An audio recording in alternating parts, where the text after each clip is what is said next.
کہ جب آپ اللہ کے اس راستے پر چلتے ہیں، جب آپ قرآن سے ایک رشتہ جوڑ لیتے ہیں، جب آپ راتوں کو اللہ کی عبادت کرتے ہیں، جب اپنے قلب کو کھولتے ہیں کہ اس میں نور آ جائے، اور جب آپ اپنے نفس کو مارنے کے لیے ان راستوں پر چلتے ہیں، تو راز کچھ نہیں ہوتا، لیکن جس کے پاس تجربہ ہوتا ہے وہ کچھ ایسی باتیں سیکھ جاتا ہے۔ تو اس کے لیے ضروری ہے کہ آپ اللہ کے دوست ہوں، لیکن اس دوستی کے اندر فرق ہے، یہ برابری کی دوستی نہیں ہے، وہ خالق ہے اور آپ مخلوق ہیں۔ تو حد ادب بھی ملحوظ رکھنی ہے اور دوستی کی محبت بھی رکھنی ہے۔ اپنے آپ کو چھوٹا بھی سمجھنا ہے، اس کو حاکم بھی سمجھنا ہے، اپنے آپ کو بندہ بھی سمجھنا ہے، غلام بھی سمجھنا ہے، لیکن خوف کے عالم میں نہیں رہنا، بلکہ اپنے آقا کے ساتھ ایک محبت کا تعلق بھی پیدا کرنا ہے جو کہ دوستی کے اندر پیدا ہوتا ہے۔ بسم اللہ الرحمن الرحیم۔ کیمیا گر کی ایک اور غزل کو آج ہم ڈسکس کرتے ہیں۔ اس کا مطلب ہے کہ حقیقت تک پہنچنے کے طریقے کچھ عیاں بھی تھے، حقیقت تک پہنچنے کے طریقے کچھ عیاں بھی تھے، مگر کچھ راز اہل حق کے سینوں میں نہاں بھی تھے۔ اللہ تعالیٰ نے جب یہ کائنات بنائی ہے تو اس کائنات کو بنانے کے بعد ہم سارے انسانوں کو چھوڑ نہیں دیا اور خود کہیں چلا نہیں گیا، بلکہ اللہ سبحانہ و تعالیٰ نے یہ کائنات بنانے کے بعد اس کے اندر ہدایت پانے کے لیے تمام طرح کے رستے بھی رکھ دیے۔ سب سے پہلا کام اللہ تعالیٰ نے یہ کیا کہ انسان کے اندر ایک نیکی اور بدی کا شعور ودیت کر دیا۔ اگر کسی شخص کے پاس کسی بھی قسم کی کوئی ہدایت نہ پہنچے تو بھی صحیح کیا ہے اور غلط کیا ہے کا ایک احساس اللہ نے انسانوں کے دلوں کے اندر ڈال دیا ہے، وہ انسانوں کے دلوں کے اندر موجود ہے۔ وہ اس دنیا میں بھی صحیح اور غلط کو سمجھتے ہیں کہ وہ کیا ہے، اور وہ اللہ اور بندے کے رشتے کے حوالے سے بھی یہ سمجھتے ہیں کہ صحیح کیا ہے اور غلط کیا ہے۔ اس کے بعد اللہ تعالیٰ نے یہ کیا کہ انبیاء کا ایک سلسلہ جاری کیا جو کہ نبی کریم صلی اللہ علیہ وآلہ وسلم کے اوپر آ کر ختم ہوا، اور اس طریقے کے اندر مسلسل انسانوں کی ہدایت کا انتظام ہوتا رہا، حتیٰ کہ نبی کریم صلی اللہ علیہ وآلہ وسلم نے اس کو ایک مکمل شکل دے کر اس دین کی صورت میں اس کو جاری فرما دیا۔ تو ایک تو یہ چیز ہے کہ حقیقت تک پہنچنے کے طریقے کچھ عیاں بھی تھے، کچھ چیزیں ایسی واضح ہیں، دین ایک ایسی شاہراہ ہے جو اللہ تعالیٰ نے بالکل واضح کر کے عیاں کر کے رکھ دی ہے کہ حقیقت تک آپ کیسے پہنچ سکتے ہیں، مگر کچھ راز اہل حق کے سینوں میں نہاں بھی تھے۔ اچھا، یہاں پر میں طریقت کی بات نہیں کر رہا، کیونکہ جو لوگ مجھے جانتے ہیں اور اسپرچویلٹی کے بارے میں جو میرے موقف کو جانتے ہیں ان کو اچھی طرح سے معلوم ہے کہ میں تصوف کو تو ایک پیرلل دین سمجھتا ہوں، ایک متوازی دین سمجھتا ہوں، اور میں کسی صورت یہ نہیں سمجھتا کہ اللہ کی شریعت کے ساتھ ایک متوازی دین کو کھڑا کر دیا جائے۔ یہاں میں یہ کہنے کی کوشش کر رہا ہوں کہ جب آپ اللہ کے اس راستے پر چلتے ہیں، جب آپ قرآن سے ایک رشتہ جوڑ لیتے ہیں، جب آپ راتوں کو اللہ کی عبادت کرتے ہیں، جب اپنے قلب کو کھولتے ہیں کہ اس میں نور آ جائے، اور جب آپ اپنے نفس کو مارنے کے لیے ان راستوں پر چلتے ہیں، تو راز کچھ نہیں ہوتا، لیکن جس کے پاس تجربہ ہوتا ہے وہ کچھ ایسی باتیں سیکھ جاتا ہے جو تجربے کے بغیر بہت سے لوگوں کے پاس نہیں ہوتی۔ میں آپ کو ایک سادہ سی مثال دے دیتا ہوں۔ اس دنیا میں اگر کوئی کرکٹ بھی کھیل رہا ہے تو جس آدمی نے 15 سال پروفیشنل کرکٹ کھیلی ہے وہ کچھ ایسی باتیں جانتا ہے، وہ کچھ ایسی چیزیں سمجھتا ہے جو آپ اور میں نہیں سمجھتے، کیونکہ ہم اس تجربے سے اس حد تک نہیں پہنچے، ہم نے اس انٹینسٹی کے ساتھ اس کو محسوس نہیں کیا۔ تو جن لوگوں نے اس راستے کے اوپر ایک عمر بتائی ہوتی ہے، کچھ راز ان کے سینوں میں نہاں بھی ہوتے ہیں، اور ان رازوں کا ذکر بھی اسی لیے نہیں کیا جاتا کہ وہ اس لیے نہیں ہوتے کہ آپ ان کو لوگوں کو بتانا شروع کر دیں۔ بتانے کی بات صرف اتنی ہوتی ہے کہ میں جب اس راستے پہ چلا تو میرے سینے پہ بھی کچھ راز کھلے، میرے قلب نے بھی کچھ ڈاؤن لوڈ کیا، میرے پاس بھی کوئی وزڈم آئی، میرے وہ جو نور میرے قلب میں اترا اس سے مجھے بھی کچھ حاصل ہوا۔ تو اگر تم بھی اس راستے پہ چلو تو تمہیں بھی وہ حاصل ہو سکتا ہے۔ جب ہم سلسلوں کی طرف یا طریقت کی طرف چلے جاتے ہیں تو اس میں نقصان یہ ہوتا ہے کہ اگر کسی بزرگ نے، اگر کسی اللہ کے بندے نے بہت محنت کر کے کوئی مقام حاصل کر بھی لیا، تو بجائے اس کے کہ ہم یہ سوچیں کہ ہم بھی محنت کر کے وہ مقام حاصل کر سکتے ہیں، ہم ان بزرگ کی واہ واہ میں لگ جاتے ہیں، حالانکہ یہ مقصد ہی نہیں تھا۔ اصل مقصد تو یہ ہے کہ اس راستے کو پکڑا جائے جس کے تھرو جس کسی شخص نے اس راستے پہ چل کر اللہ کی قربت حاصل کی ہے۔ تو کچھ راز ہوتے ہیں جو اہل حق کے سینوں میں نہاں ہوتے ہیں، اور وہ آپ کے سینے میں بھی نہاں ہو سکتے ہیں، آپ کے سینے کے اندر وہ کھل سکتے ہیں، اور پھر وہ آپ کے سینے میں چھپے ہوں گے، باقی ان کو نہیں جانتے ہوں گے۔ تو حقیقت تک پہنچنے کے طریقے کچھ عیاں بھی تھے، مگر کچھ راز اہل حق کے سینوں میں نہاں بھی تھے، اور ہے کہ خمار آلود آنکھوں میں اداسی کے نشان بھی تھے۔ خمار آلود آنکھوں میں اداسی کے نشان بھی تھے، ملن کی آرزو بھی تھی، بچھڑنے کے گماں بھی تھے۔ آپ اس کو اگر مجاز کا رنگ دینا چاہیں تو بھی بڑی سادہ سی بات ہے کہ خمار آلود آنکھوں میں اداسی کے نشان بھی تھے۔ جب آپ بچھڑنے لگتے ہیں، کسی سے دوری آپ کو درپیش ہوتی ہے، تو آپ کی ان آنکھوں کے اندر ایک طرف سے محبت کا خمار ہوتا ہے، لیکن دوسری طرف اداسی کے نشان بھی ہوتے ہیں۔ اور اس کی وجہ یہ ہوتی ہے کہ ایک طرف سے آپ کو ملنے کی آرزو ہوتی ہے، ملن کی آرزو ہوتی ہے، اور دوسری طرف جدائی کا گمان ہوتا ہے، بچھڑنے کا غم ہوتا ہے۔ یہ ایک محبوب دوسرے محبوب کے بارے میں محسوس کرتا ہے۔ مگر میں نے اس شعر کو جس معنی میں لکھا ہے وہ اوپر والے معنی کے ساتھ ہی اس کے تناظر میں ہی جاتا ہے کہ جب آپ کی آنکھوں کو، خاص طور پر آپ کی اندر کی آنکھ کو نور کی خواہش ہو جائے، تو جو خمار اس سے حاصل ہوتا ہے اس کا جواب ہی نہیں ہے۔ لیکن اس کے ساتھ ایک اداسی، ایک دھڑکا، ایک پریشانی آپ کو لگی رہتی ہے، کیونکہ ایمان تو ہے ہی اس بات کا نام کہ کچھ امید ہو اور کچھ خوف ہو۔ تو ملن کی آرزو بھی تھی، بچھڑنے کے گماں بھی تھے۔ ایک طرف آپ کو یہ آرزو ہوتی ہے کہ میں پالوں گا جس نور کی تلاش میں نکلا ہوں، جس آگہی کی تلاش میں نکلا ہوں، زندگی کی جس معنویت کی تلاش میں نکلا ہوں، میں اس کو پالوں گا، ملن کی آرزو میری پوری ہو جائے گی۔ لیکن دوسری طرف آپ کو یہ دھڑکا بھی لگا ہوتا ہے کہ شاید اس دشت حقیقت میں اتنا چل نہ پاؤں، شاید میں وہاں تک پہنچ نہ سکوں، شاید میں بچھڑ جاؤں، شاید میں رستہ کھو دوں۔ تو خمار آلود آنکھوں میں اداسی کے نشان بھی تھے، ملن کی آرزو بھی تھی، بچھڑنے کے گماں بھی تھے، اور ہے کہ شعور بندگی کے بعد کے اسرار مت پوچھو۔ شعور بندگی کے بعد کے اسرار مت پوچھو، حدود آگہی کے بعد اندیکھے جہاں بھی تھے۔ جب آپ بندگی کو مکمل طور پر اختیار کر لیتے ہیں تو آپ کو اس بندگی کا پھر ایک شعور بھی آتا ہے۔ بندگی کے شعور کا معنی یہ ہے کہ کچھ ایسے لوگ ہیں جو خدا کے بارے میں محبت کا احساس تو رکھتے ہیں، لیکن وہ اس کی عظمت، اس کی ہیبت، اس کے قہار ہونے، اس کے جبار ہونے کے بارے میں نہیں سوچ رہے ہوتے۔ ان کے اندر وہ خشیت نہیں ہوتی، ان کے اندر وہ خوف نہیں ہوتا جو اللہ کے بارے میں ہونا چاہیے۔ کچھ اور لوگ ہیں جو خدا کے بارے میں خوف کا شکار تو ہوتے ہیں، انہیں جہنم میں جانے کا ڈر تو ہوتا ہے، انہیں خدا کے قہار ہونے کا، جبار ہونے کا علم تو ہوتا ہے، لیکن خدا کتنا مہربان ہے، وہ کیسا رحمان ہے، وہ کیسا رحیم ہے، وہ کیسے آپ سے محبت کرتا ہے، اور آپ کو اس کے ساتھ کیسے محبت کرنی چاہیے، اور اس جنت دوزخ سے آگے جا کر ایک خدا کے ساتھ تعلق بھی استوار کرنا چاہیے، اس کو نہیں پا سکتے۔ اور یہ ایک بڑا ڈیلیکیٹ بیلنس ہے، بڑا سٹل بیلنس ہے۔ اس لیے کہ اگر آپ ولی اللہ بننا چاہتے ہیں، جو کہ ہر مسلمان کو ہونا چاہیے، تو اس کے لیے ضروری ہے کہ آپ اللہ کے دوست ہوں۔ لیکن اس دوستی کے اندر فرق ہے، یہ برابری کی دوستی نہیں ہے، وہ خالق ہے اور آپ مخلوق ہیں۔ تو حد ادب بھی ملحوظ رکھنی ہے اور دوستی کی محبت بھی رکھنی ہے۔ اپنے آپ کو چھوٹا بھی سمجھنا ہے، اس کو حاکم بھی سمجھنا ہے، اپنے آپ کو بندہ بھی سمجھنا ہے، غلام بھی سمجھنا ہے، لیکن خوف کے عالم میں نہیں رہنا، بلکہ اپنے آقا کے ساتھ ایک محبت کا تعلق بھی پیدا کرنا ہے جو کہ دوستی کے اندر پیدا ہوتا ہے۔ تو جب یہ شعور بندگی آ جائے، جب آپ کو یہ سمجھ آ جائے کہ میرا مقام کیا ہے اور میرا رب کون ہے، اور ہمارے درمیان وہ رشتے کی ڈیلیکیسی کیا ہے، اس ڈیلیکیٹ جگہ کے اوپر آپ اس رشتے کو نبھانے لگ جائیں، تو شعور بندگی کے بعد کے اسرار مت پوچھو۔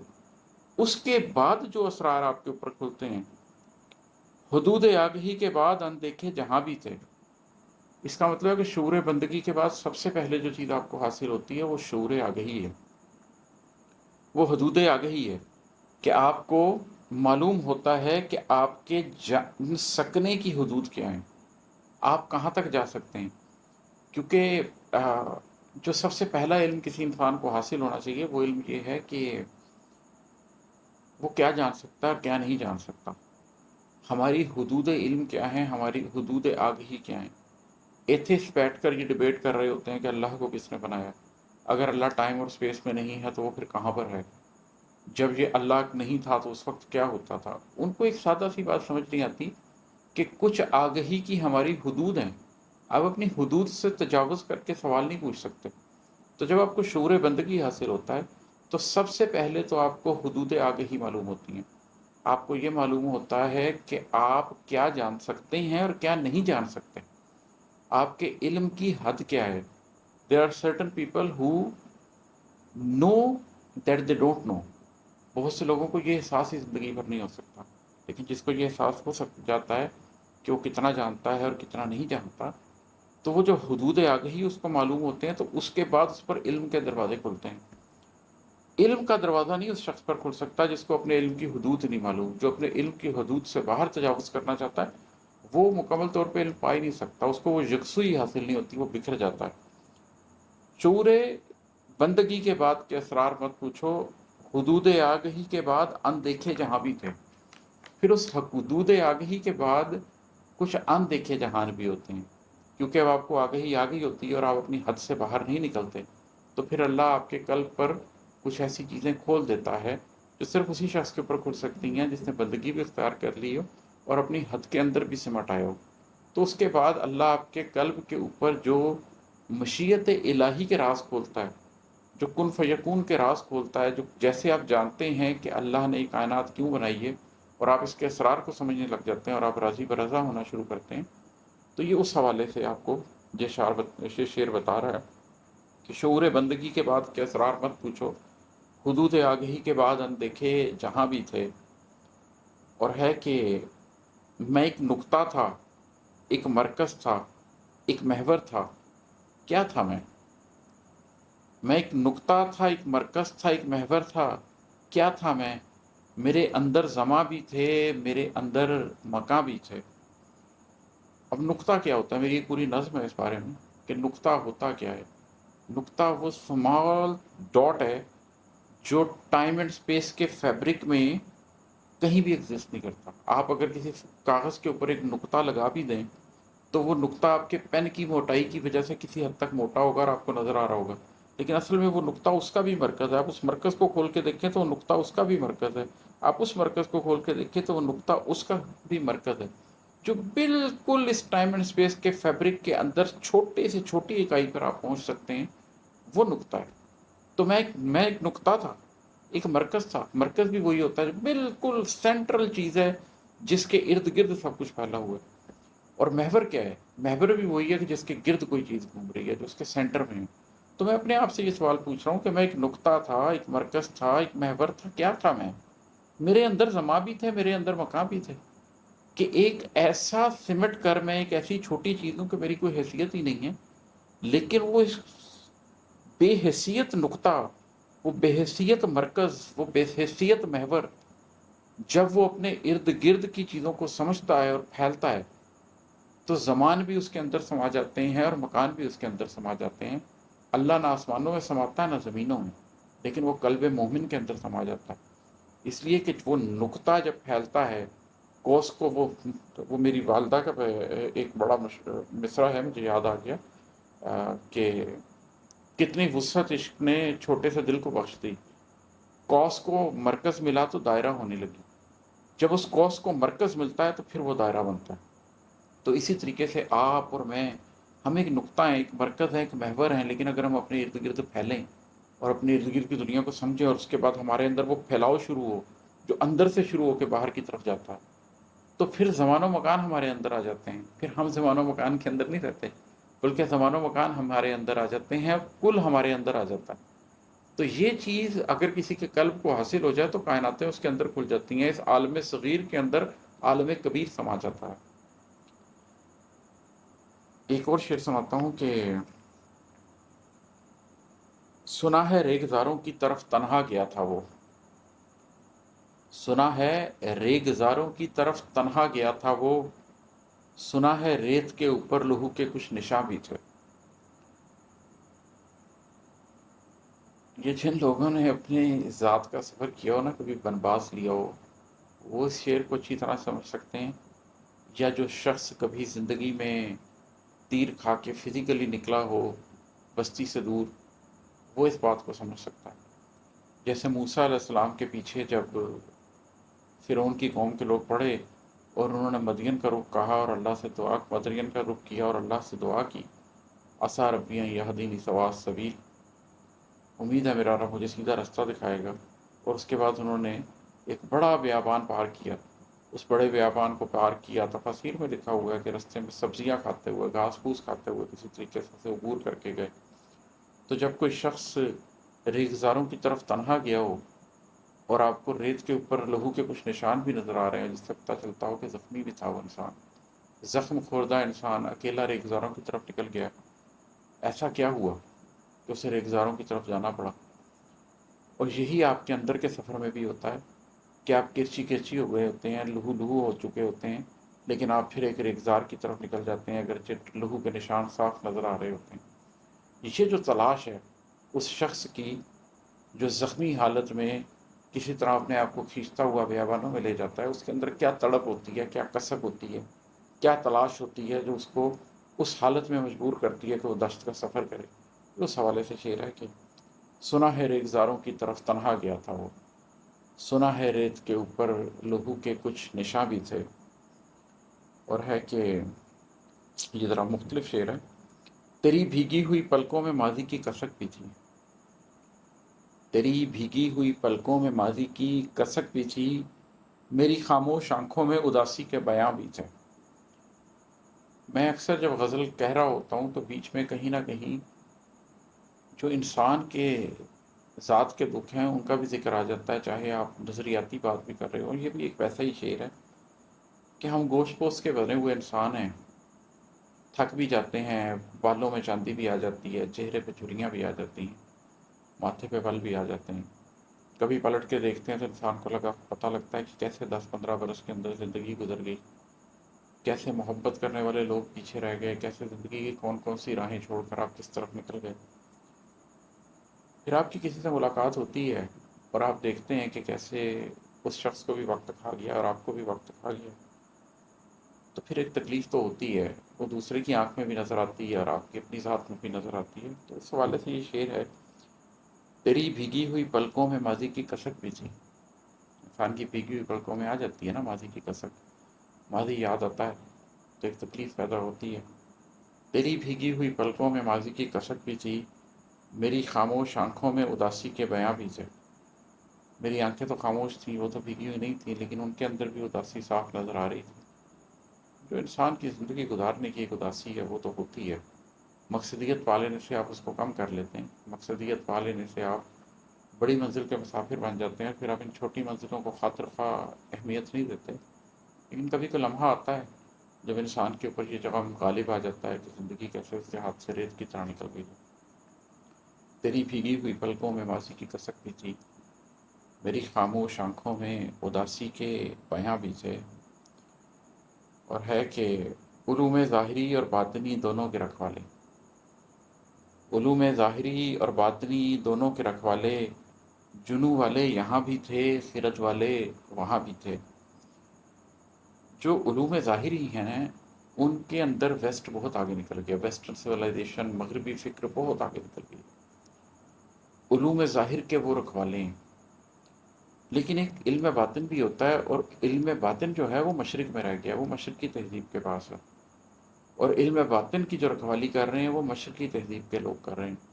مغرب میں آپ کو بہت تھوڑے لوگ ملیں گے جو اس امپیریکل ایویڈنس کی دنیا سے ہٹ کر اپنے باطن کے اوپر کام کرنا چاہتے ہوں گے۔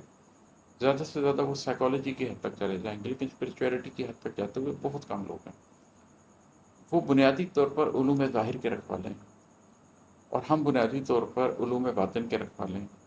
تو علوم ظاہری اور باطنی دونوں کے رکھوالے، جنو والے یہاں بھی تھے، خرد والے وہاں بھی تھے۔